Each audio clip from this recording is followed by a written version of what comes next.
The auction block in Salt Lake City had seen many shameful transactions, but none quite like the one taking place on this cold October morning.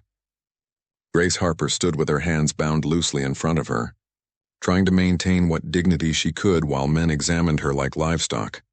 At 26, Grace possessed the kind of beauty that drew stares wherever she went. Auburn hair that caught the light like fire, green eyes that spoke of intelligence and spirit, and a figure that her late husband had once called a poem written by God's own hand. Now, 6 months after James's death from consumption, that same beauty had become her curse. "Look at those curves," one potential buyer muttered to his companion, his eyes roving over Grace's form in a way that made her skin crawl. "She'd warm a man's bed real nice." Grace kept her chin up, refusing to give these vultures the satisfaction of seeing her break. She had been sold to pay off James's medical debts she had known nothing about until the creditors came calling. The law was clear. A widow's possessions, including her person, could be seized to satisfy her husband's obligations. The auctioneer, a thin man with tobacco-stained teeth, called for order.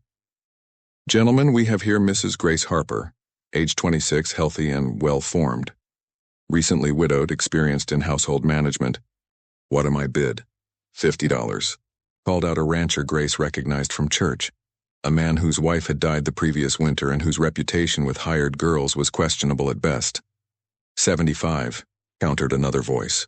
Grace closed her eyes, trying to block out the sound of men haggling over her future. She had prayed for a miracle, for some way to escape this humiliation, but God seemed to have abandoned her along with everything else. $100. The voice was different from the others, quieter, but carrying an authority that made the other bidders pause. Grace opened her eyes to see who had spoken, but couldn't locate the source among the crowd of faces. 100 going once, going twice, and 150. This time Grace spotted him, a man standing at the back of the crowd, leaning heavily on a walking stick. He was tall but thin, with prematurely gray hair and a face marked by years of pain. His left leg appeared to be stiff, and he held himself with the careful posture of someone who had learned to accommodate physical limitations. 150 from the gentleman in back, the auctioneer called. "Do I hear 170? The crowd murmured uncertainly. Grace saw several men looking toward the mysterious bidder with expressions ranging from curiosity to disdain. One of them, a heavy-set rancher, actually laughed. "That's Samuel Cross," he said loudly enough for everyone to hear.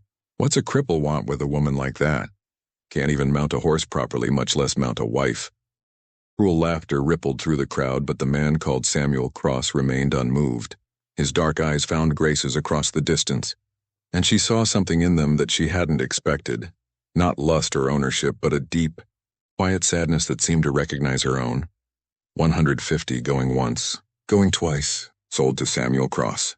The gavel fell with a finality that sealed Grace's fate.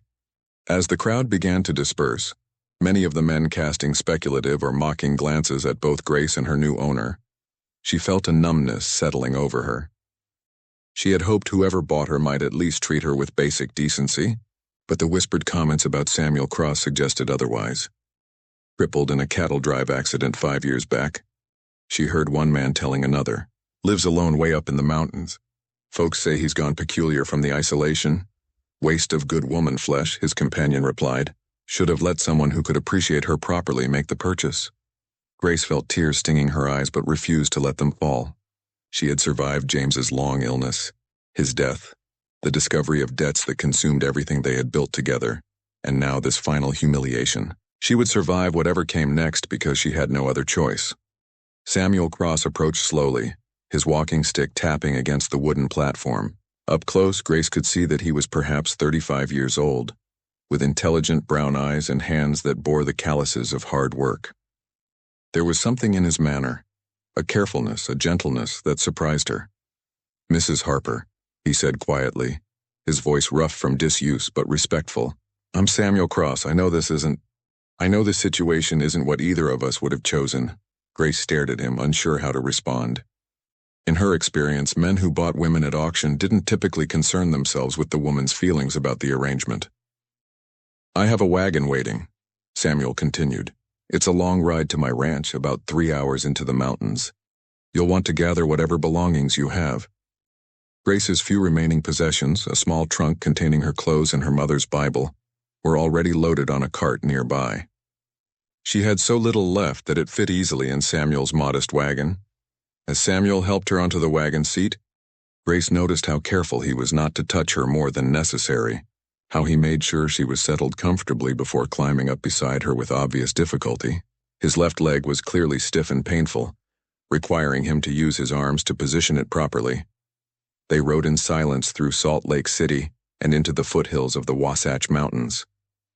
The October air was crisp, tinged with the promise of winter, and the aspen trees blazed gold against the darker green of pine and fir. Under different circumstances, Grace might have found the scenery beautiful. "Mrs. Harper," Samuel said finally, when they were well away from the city, "I want you to understand something. What happened today, it was a business transaction, nothing more. I need help managing my household, and you needed someone to pay your husband's debts. That's all this is." Grace looked at him sideways, trying to read his intentions. "And what exactly do you expect from me in return?" Samuel was quiet for so long that Grace wondered if he had heard her. When he finally spoke, his voice was barely above a whisper. "I expect nothing, Mrs. Harper. I hope for companionship, perhaps. Someone to share the evening meal with. Someone to talk to when the silence gets too heavy. But I expect nothing that you're not willing to give freely." The words hung between them as the wagon continued its climb into the mountains. Grace found herself studying this strange man who had bought her freedom from one form of bondage, only to offer her something that sounded almost like kindness. "Why?" she asked finally. Samuel's hands tightened on the reins. "Because I know what it's like to be discarded by the world. To have people look at you and see only what's broken, what's missing, what's not quite right." He glanced at her briefly, then back at the trail ahead. "Because everyone deserves to be treated like a human being, not a commodity." As the sun began to set behind the mountains, painting the sky in shades of purple and gold, Grace felt something stirring in her chest that she hadn't experienced in months. A tiny flame of hope. Perhaps her new life wouldn't be the nightmare she had feared. Perhaps in this remote mountain ranch with this damaged but gentle man, she might find something she had never dared to hope for, a place where she could simply be herself. The wagon continued its climb into the darkening mountains, carrying two broken souls toward whatever healing might be possible when loneliness meets loneliness, and kindness becomes the foundation for something deeper. Samuel's ranch lay in a hidden valley surrounded by towering peaks accessible only by a narrow trail that wound through stands of aspen and pine. As they crested the final ridge, Grace caught her breath at the sight below.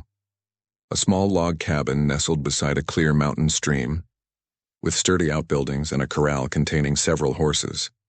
It was beautiful in its simplicity, but Grace immediately noticed what was missing. Any sign of neighbors, any suggestion that other human beings existed within miles of this place. Samuel Cross had chosen absolute isolation, and now she understood why the townspeople whispered about him going peculiar from solitude. "It's not much," Samuel said as they approached the cabin, "but it's solid and warm. I built most of it myself before." He gestured vaguely at his injured leg. The cabin was larger than it had appeared from the ridge, 2 rooms plus a loft, with a stone chimney and windows that faced east toward the sunrise. Samuel helped Grace down from the wagon with the same careful courtesy he had shown all day, and she found herself unexpectedly touched by his consideration. "The main room serves as kitchen and sitting area," he explained as he led her inside. "There's a bedroom in back, and the loft has space for storage or, well, for whatever use it might serve." The interior was spartanly furnished but scrupulously clean. A wood-burning stove dominated one corner with a simple table and 2 chairs nearby. Shelves lined the walls filled with books, more books than Grace had expected to find in such a remote location. "You read," she observed, running her finger along the spine of a volume of Shakespeare. "It helps pass the long evenings," Samuel replied, something defensive in his tone as if he expected to be mocked for intellectual pursuits. "The previous owner left some books, and I've added to the collection over the years." Grace pulled down a well-worn copy of Jane Eyre and opened it, noting the careful marginalia in Samuel's handwriting. "This is one of my favorites." Samuel's eyes lit up with surprise and pleasure. "You've read Charlotte Bronte?" "James, my husband, believed women should be educated. He taught me to read when we were first married." Grace's voice softened with memory. "We used to read to each other in the evenings. An uncomfortable silence fell between them as they both contemplated the implications of shared evening readings in their current situation. Samuel cleared his throat and gestured toward the back room. "The bedroom is yours," he said firmly. "I sleep in the loft. You'll have complete privacy." Grace felt another flutter of surprise. "Mr. Cross, you don't have to—" "Samuel," he corrected gently. "And yes, I do. Grace, may I call you Grace?" What happened today was necessity, not choice for either of us. I won't compound that violation by taking advantage of your situation. Grace stared at him, trying to reconcile this gentle consideration with everything she thought she knew about men who purchased women at auction. "Samuel, I need to understand what you expect from me. Cooking, cleaning. I can do those things, but I need to know where the boundaries are." Samuel moved to the window, looking out at the darkening valley. "I expect nothing beyond what any housekeeper might provide.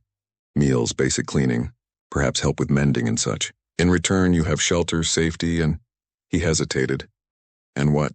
"And the freedom to be yourself without judgment or demands." Samuel turned back to her, his dark eyes serious. "Grace, I've lived alone for 5 years. I've forgotten how to be around people, how to make conversation, how to be anything other than solitary.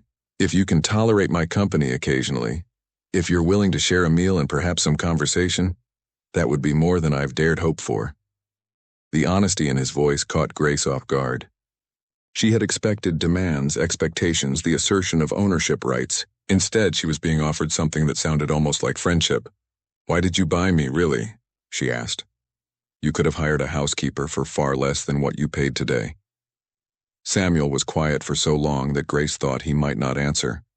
When he finally spoke, his voice was filled with a pain that made her chest ache. "Because I've seen what happens to women in your situation. Because I've watched decent people be crushed by circumstances beyond their control. And I've learned that sometimes the only thing that separates survival from destruction is one person willing to extend kindness without expecting anything in return." He paused, then added more quietly, "And because when I looked at you today, standing on that platform with such dignity despite everything, I saw someone who understood what it meant to be broken but refused to be defeated. I hoped that perhaps we might understand each other." Grace felt tears threatening again, but this time they weren't tears of despair. "Samuel, You don't have to say anything," he interrupted gently. "Take some time to settle in, to decide if this arrangement can work for you.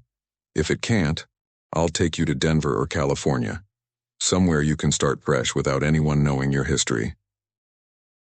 That night, Grace lay in the comfortable bed in the small back room, listening to the sounds of Samuel moving carefully around the loft above. For the first time in months, she felt truly safe, not just physically protected, but emotionally sheltered from the kind of predatory interest she had endured since James's death. Samuel Cross was unlike any man she had ever known. Damaged, yes, but not broken. Isolated by choice rather than circumstance, and possessed of a gentleness that seemed to come from his own understanding of vulnerability. As she drifted off to sleep to the sound of wind in the pines and the distant call of a night bird, Grace found herself wondering if perhaps in this hidden mountain valley, she might discover something she had thought lost forever, a place where she belonged not because she had been bought and paid for, but because she was genuinely wanted. The thought was both terrifying and wonderful, and for the first time since James's death, Grace Harper fell asleep with a small smile on her face. The first weeks at Samuel's mountain ranch passed in a rhythm of quiet domesticity that surprised Grace with its peacefulness. She rose each morning to find Samuel already gone, tending his small herd of cattle, repairing fences, or hunting game for their meals. He worked despite his physical limitations, adapting his methods to accommodate his injured leg, but never allowing it to stop him from maintaining his property. Grace threw herself into making the cabin a true home. She cleaned thoroughly, organized efficiently, and began preparing meals that drew Samuel to the table with expressions of amazement and gratitude. "I haven't eaten this well since—" Samuel paused over a dinner of roasted chicken and fresh bread, then smiled sadly. "Well, since I lived with other people." "Tell me about before," Grace said gently. She had been curious about Samuel's past, but he rarely volunteered personal information. Samuel set down his fork, his expression growing distant. "I grew up on a ranch in Colorado. Had a younger sister. Parents who loved each other despite all the hardships of frontier life. Everything seemed possible then. What happened? The usual Western story. Drought killed the cattle, bank foreclosed on the ranch, family scattered to the four winds. Samuel's voice was matter-of-fact, but Grace could hear the old pain underneath. I came to Utah looking for work, found a job on a big cattle operation. I was good with horses, good with the work. Had plans to save money? Maybe buy my own place someday. And then you were injured? Samuel nodded, his hand unconsciously moving to his damaged leg. Stampede. Horse went down. Cattle trampled my leg before the other hands could get to me. The bone was shattered, healed badly. Ranch owner paid for the doctor, but when it became clear I'd never be the same kind of rider, he let you go. Can't blame him, really. Cattle ranching isn't a charity operation. Samuel met Grace's eyes, but it left me with few options. I used my savings to buy this place. It was cheap because it's so remote. Figured I could raise a few head, hunt for meat, maybe make enough to survive. Grace studied his face, seeing the lines of pain that weren't entirely physical. Have you been completely alone all this time? Mostly. I go to town maybe 4 times a year for supplies. See the doctor when the leg gets particularly bad. But otherwise, he gestured around the cabin. Just me and the books and the endless quiet. Doesn't the isolation bother you? Samuel considered the question carefully. It used to. The first year was difficult. But you learn to appreciate silence when conversation becomes painful. Painful? People see the limp, the walking stick, and they either pity you or dismiss you. Sometimes they think disability makes you less intelligent, so they speak to you like a child. Other times they act like weakness might be contagious. Samuel's voice grew bitter. After a while, it becomes easier to just avoid people altogether. Grace felt a surge of understanding. I know something about that. After James died, the way men looked at me, like I was a problem to be solved or an opportunity to be seized. No one saw me as a person anymore, just a widow with debts and a pretty face. Is that why you didn't remarry before? Before I was sold at auction? Grace's laugh was rueful. I had offers, but they all came with conditions that would have required me to give up everything James and I had built together. These men wanted a housekeeper and bed warmer who would be grateful for their charity. None of them wanted a partner. Samuel nodded slowly. We're both refugees from a world that didn't know what to do with us. Except now we're refugees together. The words hung in the air between them, and Grace felt something shift in their relationship. They were no longer just two people thrown together by circumstance. They were two people beginning to choose each other's company. As the days grew shorter and winter approached, Grace found herself looking forward to their evening conversations. Samuel was intelligent and well-read, with a dry sense of humor that emerged gradually as he became more comfortable with her presence. He treated her with unfailing courtesy, but without the formal distance he had maintained initially, and Grace discovered something surprising. She was attracted to him. Not just grateful for his kindness, but genuinely drawn to his quiet strength, his thoughtfulness, the way his eyes lit up when they discussed books or shared observations about the world around them. It was a dangerous realization. She was technically Samuel's property, bought and paid for, legally bound to him until he chose otherwise. Any feeling she developed could be dismissed as gratitude or dependency, and any advances she made could be seen as her attempting to secure her position through feminine wiles. But there were moments when Samuel's hand accidentally brushed hers while reaching for something at dinner, when she caught him watching her with an expression of quiet longing, when their conversations grew so engrossed that they forgot the artificial boundaries of their arrangement, when Grace sensed that her feelings might not be entirely one-sided. One evening in late November, as the first snow of winter fell outside their windows, Grace made a decision that would change everything between them. Samuel, she said as they sat by the fire after dinner, I have something I need to ask you. He looked up from his book, immediately attentive. Of course. When you bought me at that auction, you said you expected nothing from me except basic housekeeping. You've kept that promise. You've been nothing but respectful and kind. Samuel's expression grew wary, as if he sensed dangerous territory ahead. Grace, if I've done anything to make you uncomfortable, no, that's not what I mean. Grace took a deep breath, gathering her courage. What I want to know is, what if I wanted to give you more than basic housekeeping? What if I wanted this to be a real partnership, not just a business arrangement? Samuel's book slipped from his fingers and fell to the floor with a soft thud. Grace, you don't have to. I'm not talking about obligation, Samuel. I'm talking about choice. Grace moved from her chair to kneel beside his, taking his hands in hers.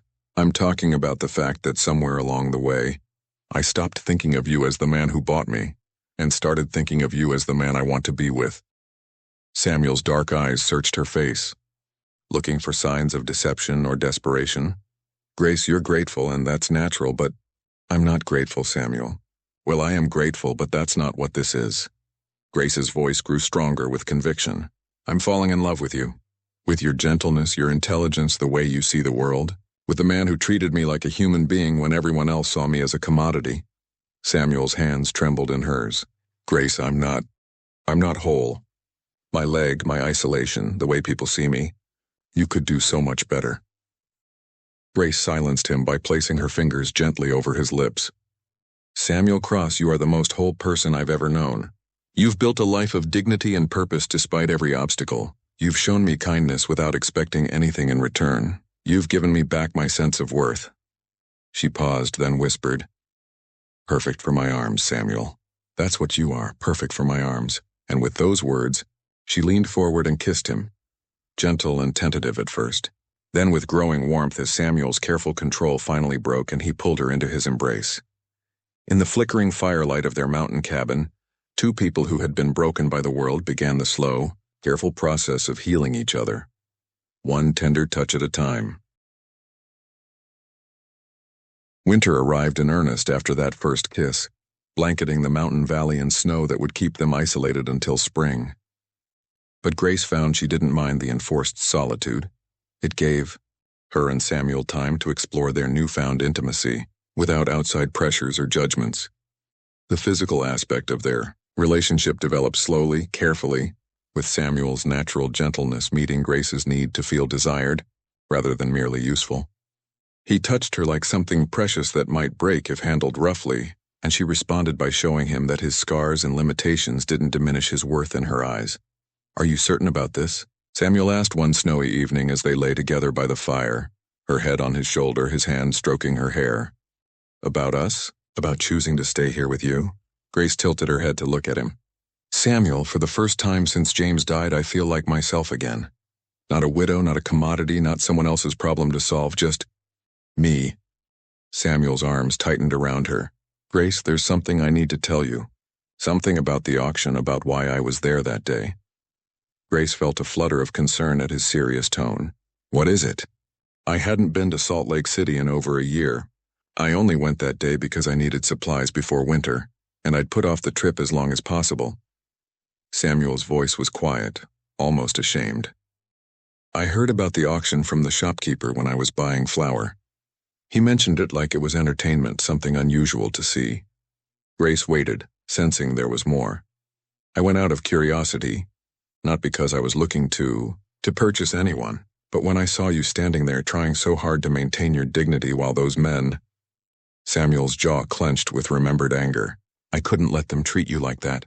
I couldn't let someone buy you who would see you as nothing more than an object for their convenience. So you rescued me. I tried to. But Grace, what I didn't expect was... Samuel turned to face her fully. I didn't expect to fall in love with you. I told myself I was just providing you with shelter and safety, that it was charity, nothing more. But from that first evening when you thanked me for treating you like a human being, I started hoping for something I had no right to hope for. Grace smiled, reaching up to trace the line of his jaw with her fingertips. And what was that?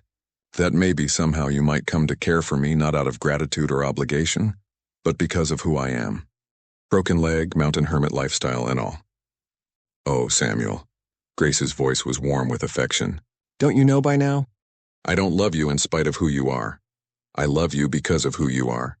Your gentleness, your strength, your intelligence, your courage to build a life on your own terms. Even though I can't dance with you at social gatherings, can't take you to fancy restaurants, can't give you the kind of life most women want, Grace laughed softly. Samuel, I was married to a man who could do all those things, and I was happy with him. But happiness isn't about what you can or can't do physically. It's about being seen, being valued, being loved for who you really are. She shifted to kiss him gently. Besides, who needs social gatherings when we have evenings by the fire? Who needs fancy restaurants when you hunt the finest game and I can cook it better than any chef? Who needs the kind of life most women want when we can build our own kind of life together? As winter deepened, they did exactly that. Samuel taught Grace to identify animal tracks in the snow, to recognize the signs of changing weather, to appreciate the subtle beauty of the mountain wilderness. Grace taught Samuel to let someone else care for him when his leg pained him, to accept help without feeling diminished, to believe that he was worth loving.